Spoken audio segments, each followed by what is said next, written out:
All rise, clerk is in session.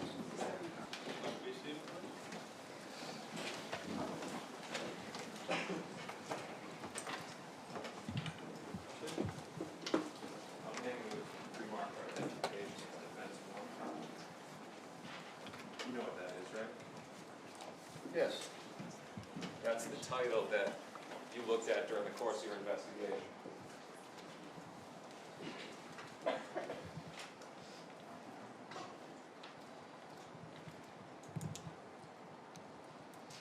Yes. And you know that that's the title that you looked at during the course of investigation because it's the same make model of the vehicle and because of the previous owner and the new owner at that time, right? Yes. And that's in such the same or substantially the same condition it was in the last time you saw it. Yes. Defense moves into evidence which has been pre-marked as defense exhibit 1, defense 1. Yes, sir, I have a general objection to the defense entering evidence in the case. I'll admit defense exhibit 1. I take it there's no specific objection. No, sir. I fully admit defense 1. I guess if we could make it Max Van or defense 1, I guess it'd be separate.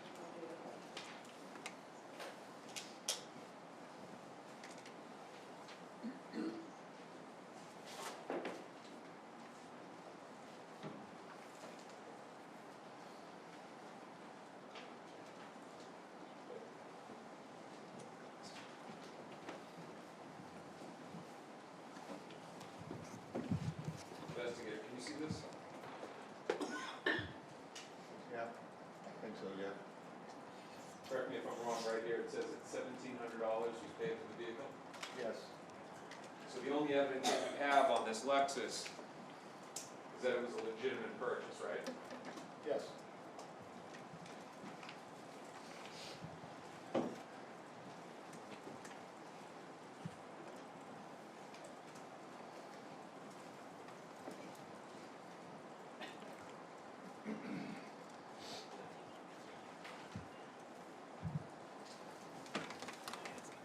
Breast surgery, the car, some cash involved there, right? But there wasn't a very clear question here. I'll re-ask it. I'll re-ask it with a microphone. Again, the breast augmentation paid for in cash. The vehicle, you don't know if it was paid for in cash or not, right? No. One of the pieces of evidence that you believe that you had against Ms. McVanwell was the presence of cash around the time of 2014 and 2015, right? Cash deposits, yes. Correct, and the cash for the breast surgery, right? Yes. Lead investigator on the case, you can't say to this jury that you know where that cash came from, right? No. Can't say that because you didn't investigate it, right? Investigate what? I'm not sure what the question is. The source of, I'm sorry, you can finish. No. Please repeat the question. You didn't investigate the possible source of the cash, right? No, cash is very hard to trace. Unexplained cash would be good for your theory, right? It fits. I didn't have this theory and then tried to make it fit like a square peg in a round hole. It's not the case. Let's talk about that. Your investigation on this. You learned during the course of your investigation that Ms. McVanwell, during 2014 and going into 2015, was working at nightclubs, right? I don't remember the timeline, but I know she did work some from other witnesses that she had worked in nightclubs. In 2014. You said into 2015, and I don't recall that part. I knew in 2014, part of 2014, she did reportedly work in some type of nightclub.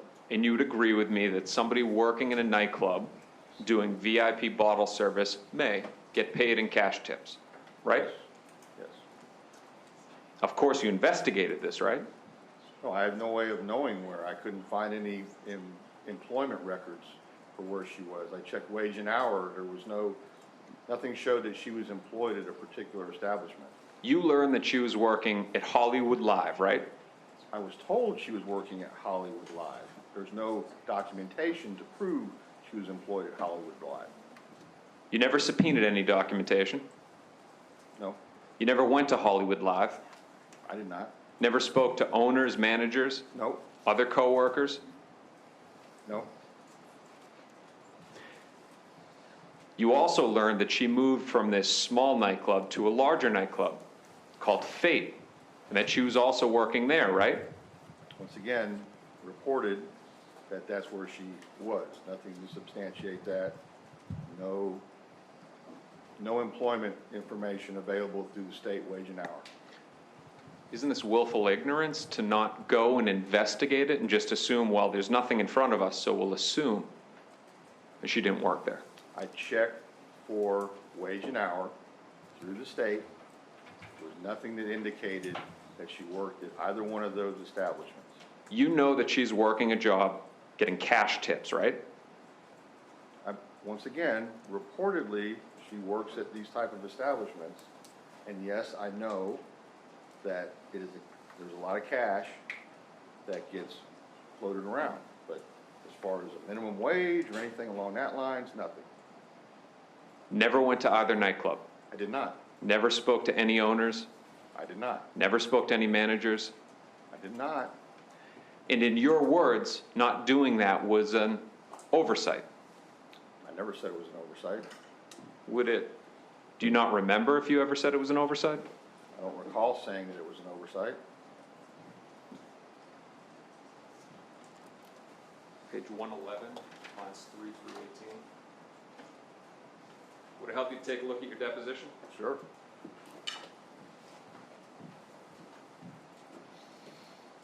If you would please read lines 3 through 18, let me know if that helps you.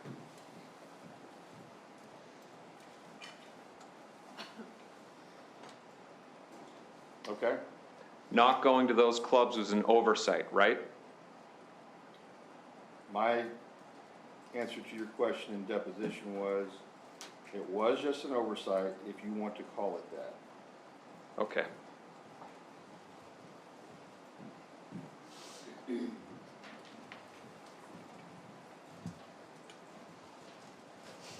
Next piece. Paychecks from the Edelson Institute. You remember that, right? Yes. Now, your belief is that these checks were just given to her for having been involved in a murder, but that she wasn't actually working there, right? Actually, I didn't know where they were stemming from because they had the same amount all the time. I just was curious to find out what she actually did for that compensation. Let's talk about what you did to find that out. You learned during the course of your investigation that her job was to communicate with patients of the Edelson Institute, right? No, Do you not remember? I don't remember. Would it help you to take a look at your deposition? Sure. Page 117, lines 4 through 7.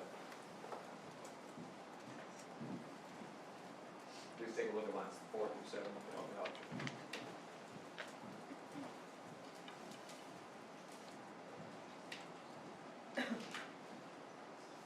Okay? Communicate with patients? That's what it sounded like from conversations that I overheard. I'm asking you.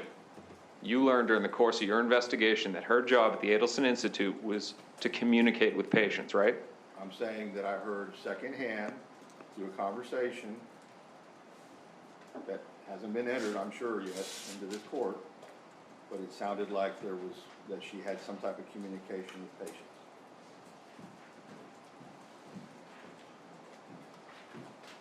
Did you subpoena patient records from the Edelson Institute so No. that you could communicate with patients and find out? No.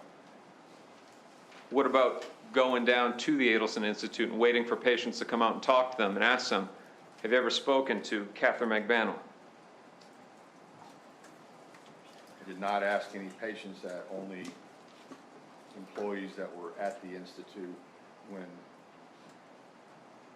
at the office when we delivered subpoena. Now, you also, during the court, before your retirement, the Tallahassee Police Department receives all of Charles Edelson iCloud data, right? My understanding is yes. You reviewed that, Don't recall reviewing it. but you had also heard that there was communications with patients in his phone, right? No, I do not know that. no evidence that it was improper payments for work not done, right? You understand my question? No. All right. You don't have any evidence that Catherine McBanwell was not actually working at the Edelson Institute, earning every penny she was paid, communicating with patients, right? Correct.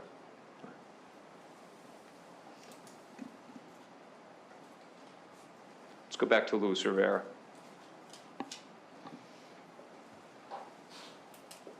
September 30th, October 4th, he gives you his story, right? Yes. Now, part of that, you and your colleagues asked him where the murder weapon is, right? Yes. That's important in a murder case, the murder weapon. Right? It's nice to have. Don't have it in this case. Not in this case, no. Few attempts were made to find it. One more time on the question? A few attempts were made to find it, right? Yes. 3, 4 times? Yes. Now, Luis Rivera was actually there when the gun was disposed of, right? According to his testimony, yes.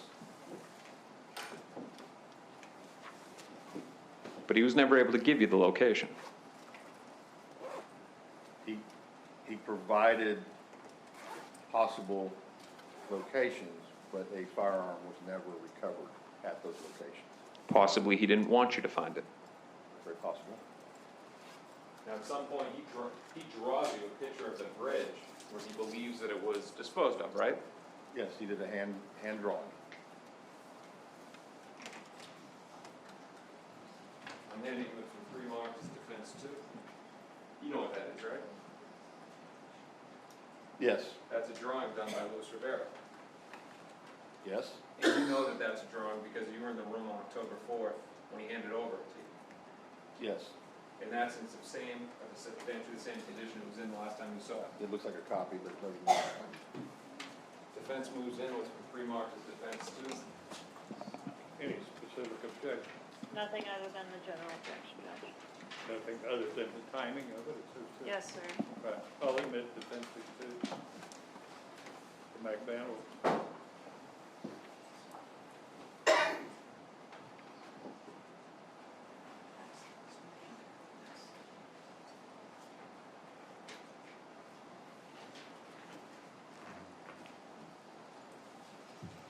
Was this originally written in crayon? Objection, argumentative. Or is that a real question? I'll withdraw it, Your Honor. Investigator, this is a guy who in exchange for 7 years for a murder that he's involved in helping you try to find the murder weapon, this is what he draws for you. Right?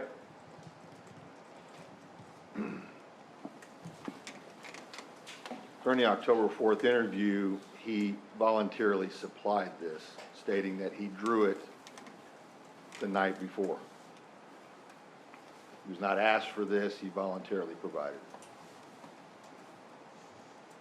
And again, we're talking about Luis Rivera, That's correct. grown man. Yes.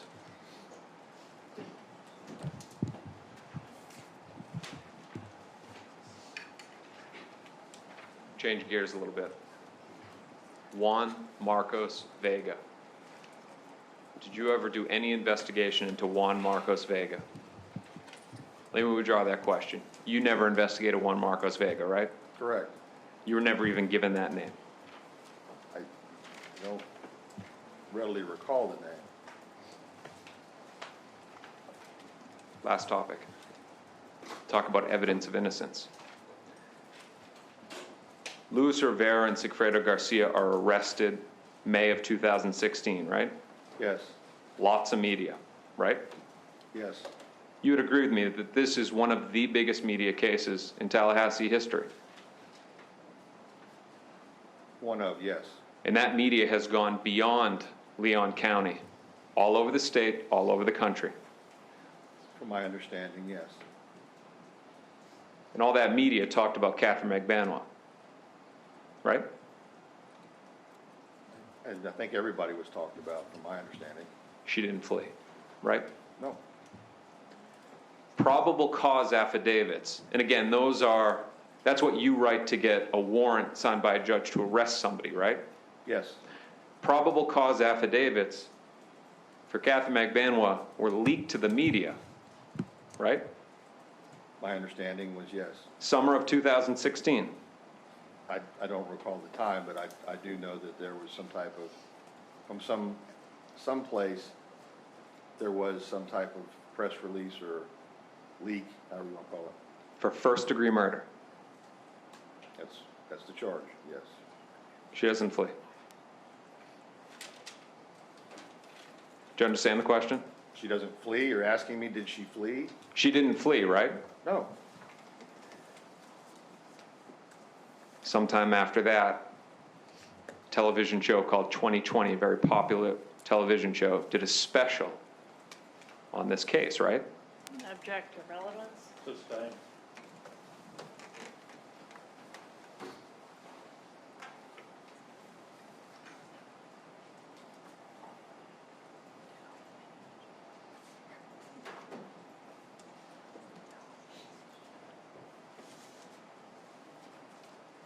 Investigator, you would agree with me that your theory that Ms. McBanwa was the conduit was that you have no communication in between Charles Edelson and the people who took Dan Markel's life, right? That's one part of it.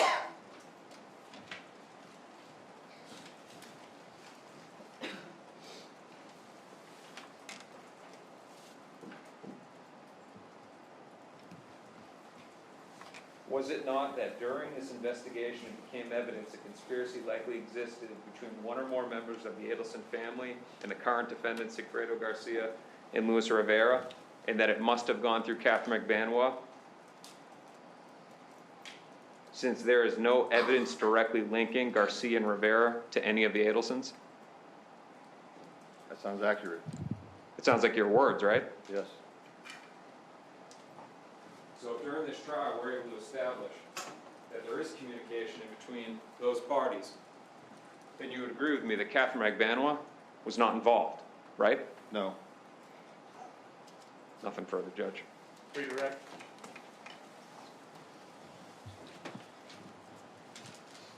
So we do have the one call from Sigfredo Garcia to Harvey Edelson, right? Yes, So your theory of the case is not entirely dependent on, whether we can establish that there's no communication whatsoever between anyone that didn't funnel through Catherine McBanwa. Judge, I'm going to object to the characterization as communication. Overruled. I mean, there's other parts to this case other than did every single piece of communication funnel through her. correct. All right, so for example, we've got a wiretap that we're going to talk about later, right? Yes, And part of your decision to make an arrest had to do with what was her conduct on that wiretap, yes? Objection, Judge, please for leading overruled. that's correct. And we've got phone records putting her in the middle of it, right? Yes, Financial evidence putting her in the middle of it. Your Honor, outside of the scope of direct and cross-examination, I never talked about any of this. Overruled. correct. Okay? And the defense says she was working at a bottle club. If she was working at a bottle club, was she doing it in July of 2014, the month that Dan Markel was killed? It does not appear so from what I understood. In fact, witness testimony suggests that she was not at the bottle club then. Objection, objection. Sustained. Do you have any evidence to indicate she was working at a bottle club the month Dan Markel died? No, But if she was, she had the best month of her life, didn't she? Because Objection, she counsel. deposited, Testifying. Wait, Objection. stop, Ms. Captain. All right, all right. Y'all settle down. All right, we're gonna be polite here. If you have a legal objection, state your legal objection. Finish your question, Ms. Kappelman, then I'll hear your legal objection. the month Dan Markel died, Catherine McBanwa deposited significantly more cash than any other month that we looked at surrounding the time of the homicide. Would you agree with that, Detective? Objection, leading outside of the scope of both direct and cross-examination. Overruled. that is correct. Did she report any cash income on her tax returns from working at the bottle club? Objection, Judge, uncharged crime. Overruled. There was nothing reported that I saw. Do you have any financial information to indicate that Catherine Magbanowa paid $1,700 for that black Lexus? No, Do you have reason to believe that black Lexus was worth significantly more than $1,700? Objection, hearsay, personal knowledge, improper opinion. Overruled. please repeat it. Do you have reason to believe that that black Lexus was worth significantly more than $1,700? Yes, Do you have evidence to suggest that the black Lexus was not in crappy condition, that in fact it was in pristine condition? I understand that there is conversation or communication regarding a lot of expense put into the car. But as I said before, I did a generic check. I did not know the condition of the car. I did not know the exact mileage. I put a mileage amount based on how many years and average miles per year of driving. So just a generic check of the value of the car. Judge, I would object to his answers being speculative. Overruled. I would object to hearsay, to him putting into any sort of website to find out the value of a vehicle. There's many. Let's go sidebar, please.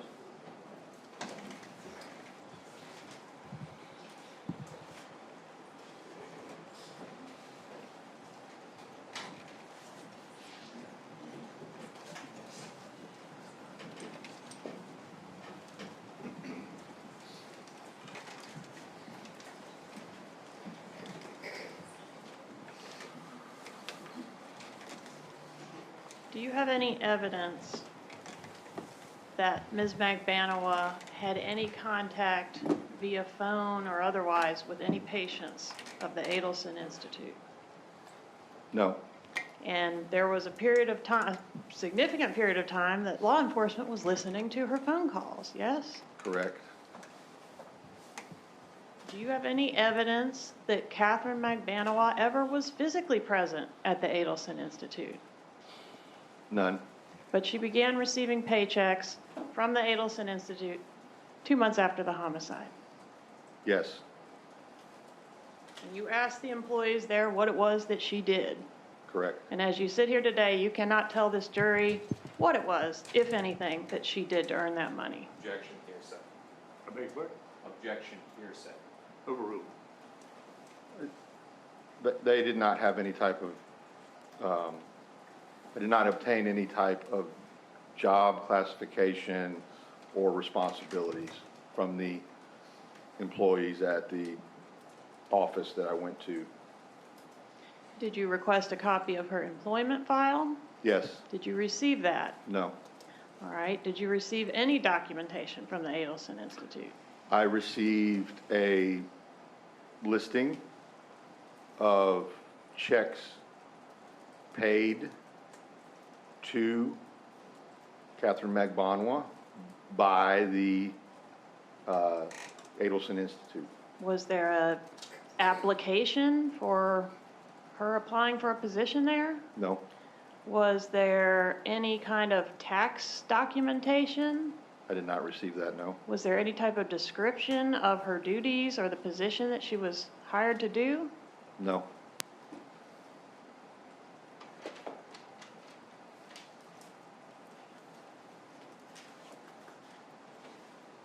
I have a moment to confer.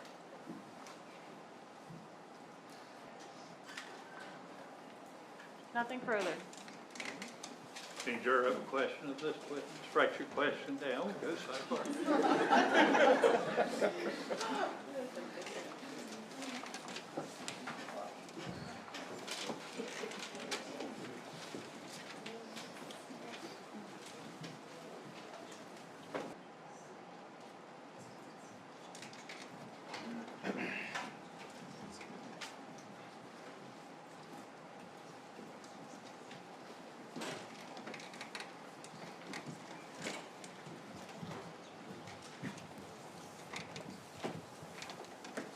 Okay, so what we'll do, I'll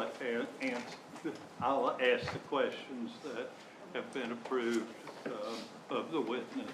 He'll answer those, and then I'll allow the attorney to follow up. So that's how we'll do as questions.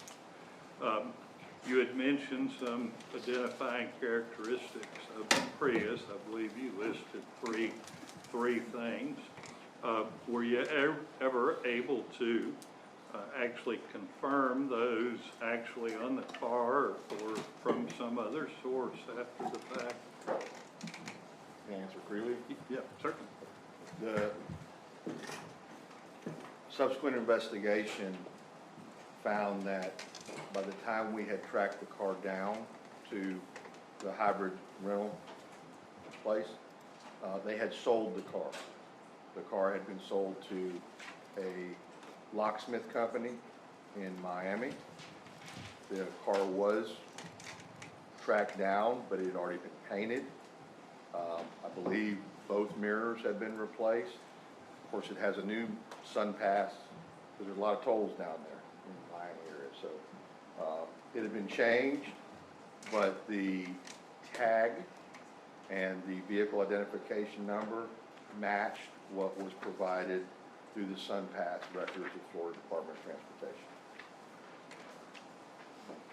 And talking about some of those things in the premiere video, I think we talked about the premiere video.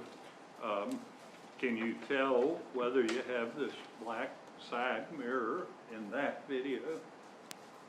The one image, if y'all recall, that I felt like was the best side image of the right side of the car was where they stop and the car stops and another car starts to back out and they almost collide.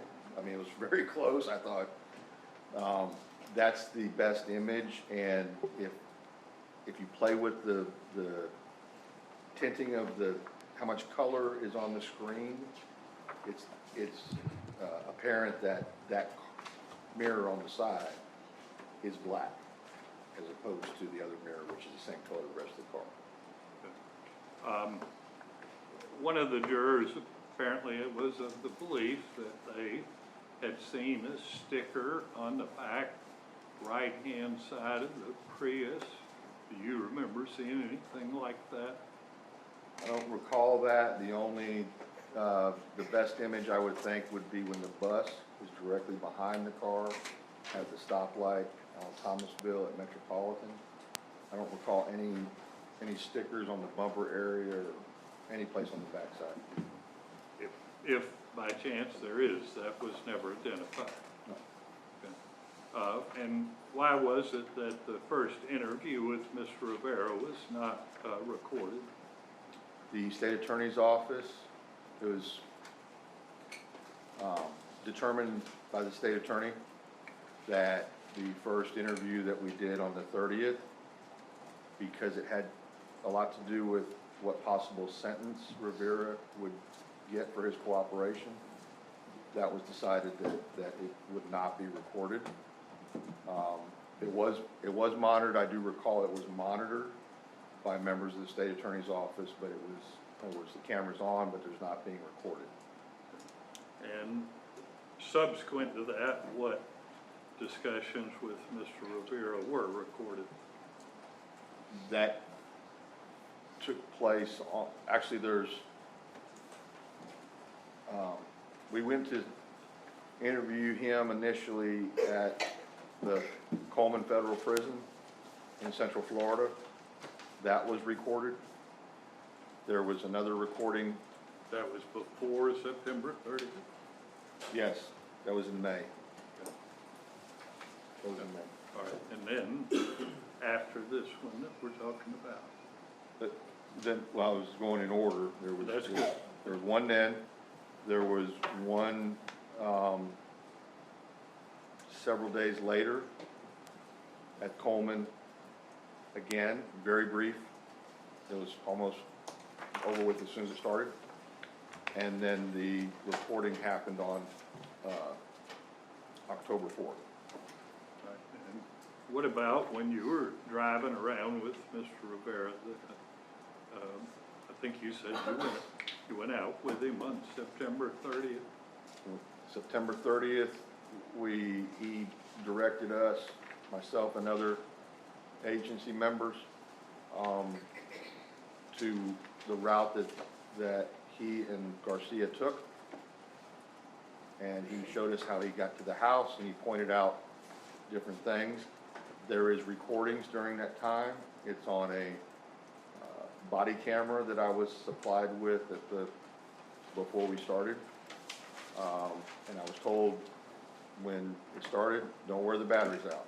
So you'll probably, I'm assuming you'll see that sometime, that there'll be segments that are important that is recorded, him in the van and what he's talking about. And then it's turned off in between lag time.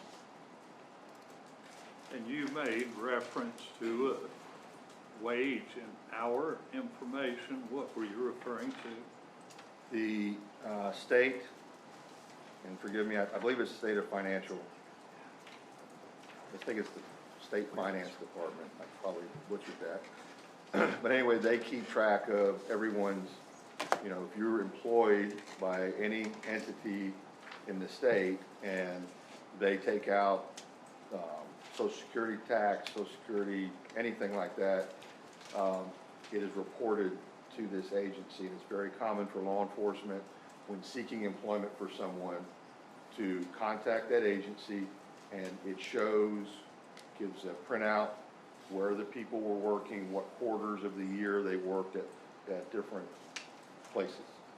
And that's what I was referring to. We didn't. You're not 100% sure of the name of the agency. It's, hold on a second, I'll pull it up.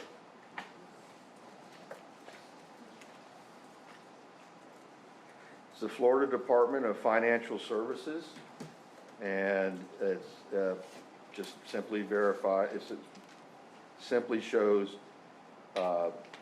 employee wage information print.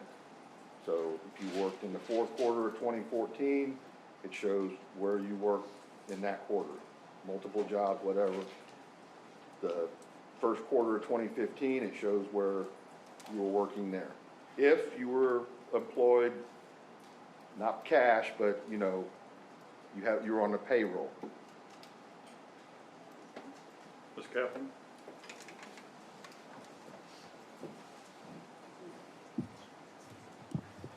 Is it common procedure when an inmate wants to cooperate and give information in a criminal case not to record the first interview? Yes. And is there anything unusual or unethical about the way that the first proffer was handled in this case?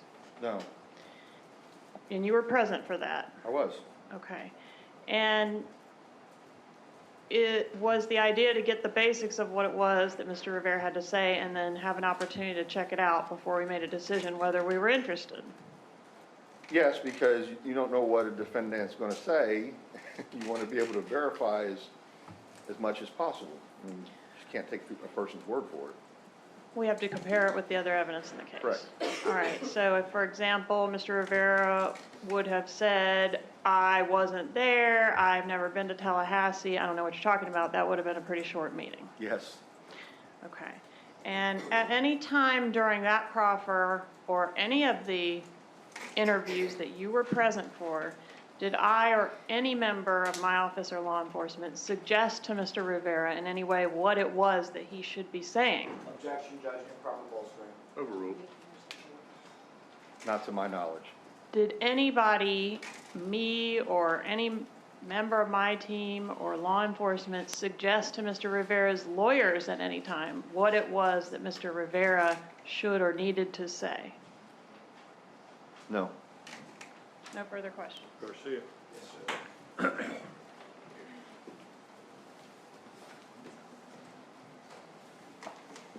Detectives, I'll try to keep it brief. Following up on what Ms. Kappelman said about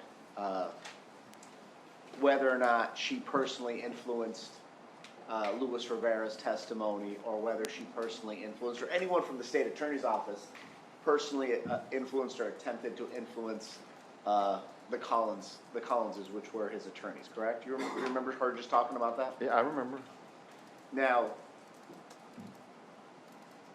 this meeting, the initial interview was September 30th, Yes. and Mr. Rivera was arrested on what day? May something? He was at the federal prison down by Orlando. I think it was the 27th, I May? believe. I believe it's 27th of May. And on September 30th, at that time, the prosecution had released the initial discovery in this case? On what date, sir? By the time, or on or before September 30th, when you had met with Luis Rivera, the prosecution had provided his lawyers as well as our team, and not Mr. DeCoste, because you guys hadn't arrested, wait a minute, had you? Yeah, you had. You guys had released the discovery in the case, correct? I don't know when it was released. The probable cause affidavit, which we've gone over, which Mr. DeCoste went over with you, that had been released outlining the government's theory of the case. I believe so, by September 30th, yes. So would it be a safe assumption to make that Mr. Collins, the attorney for Luis Rivera, had done his due diligence and gone over the initial probable cause affidavit on a first-degree murder with his client before you met with him? I'm not an attorney, I'm assuming that would be prudent. Now, Ms. Kappelman said that one of the things that she wanted to do, and one of the reasons why the interview wasn't recorded, was they wanted to gauge the veracity of the witness, correct? Yes. Now, during direct examination, you indicated that you did 2 interviews of Luis Rivera, one in May of 2014 at Coleman Federal Correctional Facility, is that correct? I'm sorry, 2016. I apologize. May of 2016? There was actually 2. I don't recall around the 27th. I believe there was 2 interviews. Of Mr. Rivera, Rivera while he was in federal custody? at Coleman, yes. And you were personally there? Yes. And would it be a fair assessment to summarize that he denied any involvement? He recalled, he Hold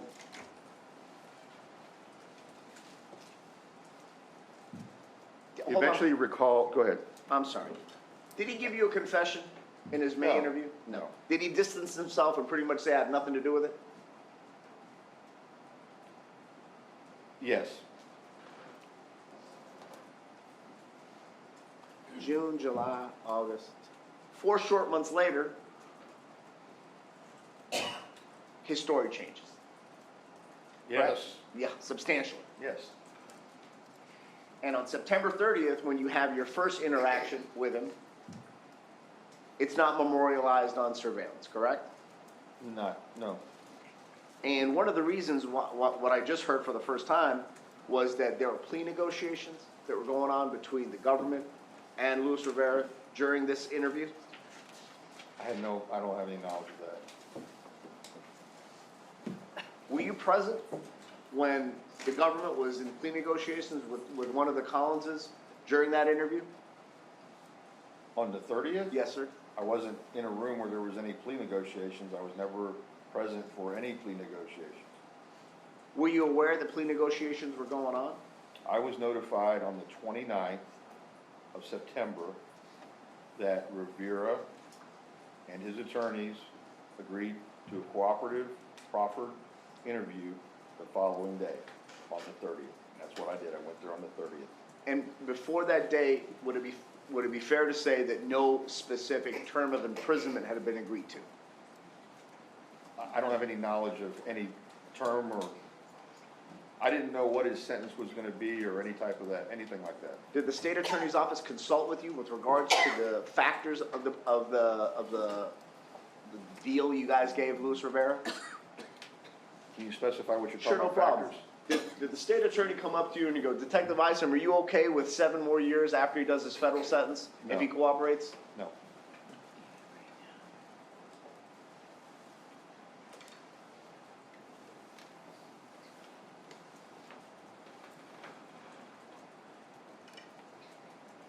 In the October 4th interview, you were there, correct? Yes.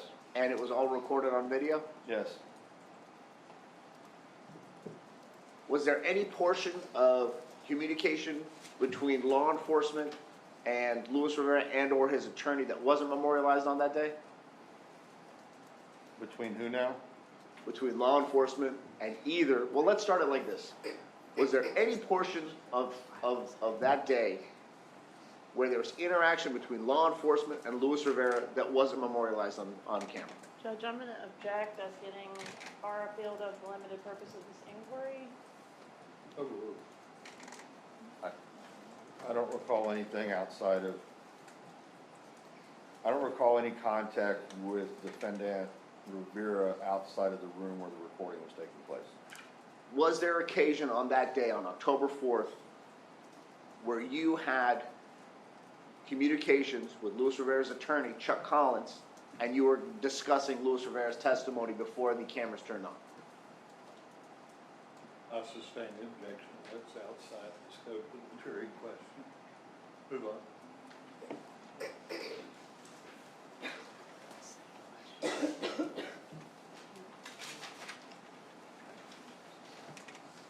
Give me 1 second, Joe.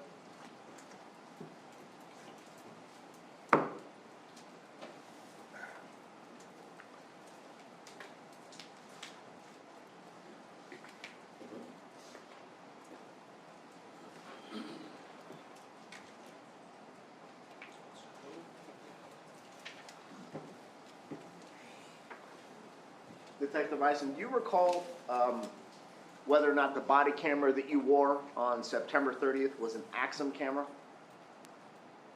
Do you know the kind of body cameras you guys wear? No, I was never assigned a camera. I had no, that was my only time ever using a body camera.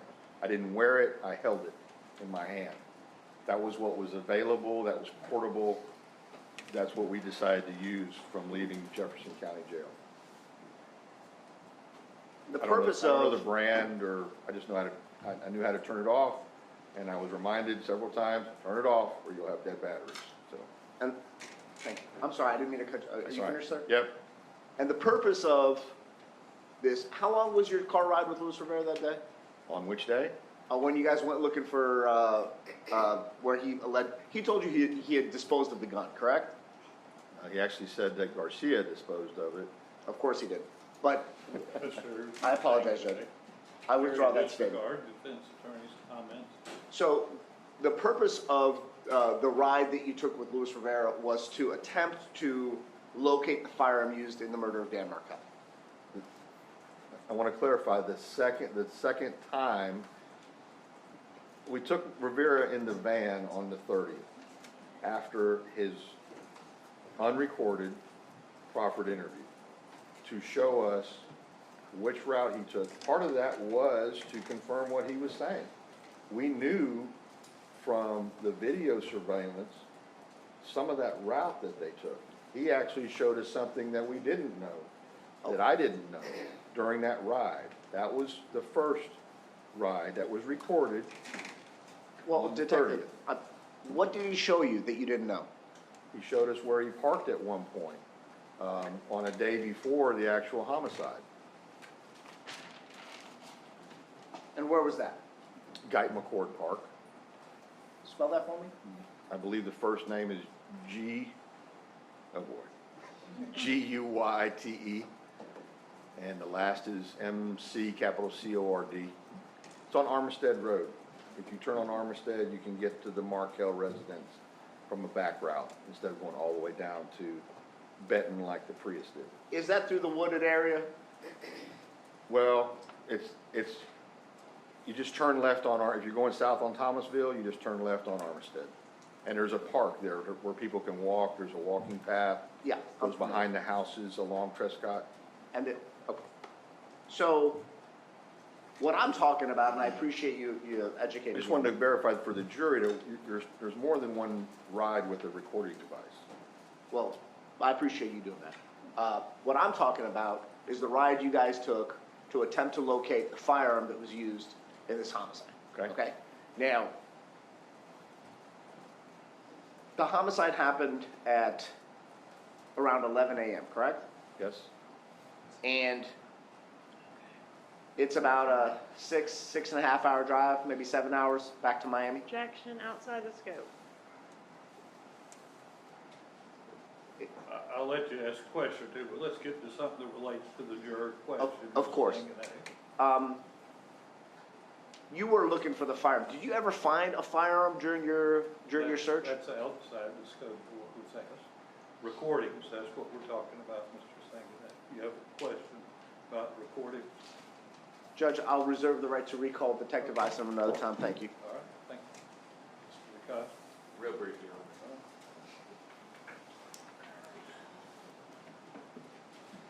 Just a few more questions. You were asked about earnings summaries. Earnings summaries, I think it was that you were asked about. Wage and hour or something? And that was from Ms. McBanwell, right? I think the question from the jury was what department had, compiles wage and hours. That's my recollection. And of course, you subpoenaed that stuff, right? I don't recall if we subpoenaed it or just requested it. I don't recall. Now, a subpoena puts a legal requirement on the person that served or the entity that served to give it over to you, right? Yes. No subpoena. I don't know if we had to subpoena them or not. Let's go now to Luis Rivera. 5/27/2016, May 27, 2016. You go and meet with him for the first time with Special Agent Patrick Sanford. Okay? He denies ever being in Tallahassee in his life, right? Initially, he did. He eventually admits to being in Tallahassee. On a later date. On a later date? You met with him on 5/27/2016. There was 2 interviews. The first one's where he provided that. The second one was very short. He invoked. Let me give you the dates and then I'll ask a question. He's incarcerated in South Florida. And you go and meet with him on May 27, 2016, and again on June 3rd, 2016. In neither of those meetings did he confess to being involved in the murder of Dan Markel, right? He did not confess to being involved in the murder of Dan Markel. Fast forward, September 30th, 2016. You have the meeting with him. This is after he's decided to cooperate, and you go meet with him in Jefferson County, right? September 30th. Now, September 30th? Yeah. Thank you. Yes.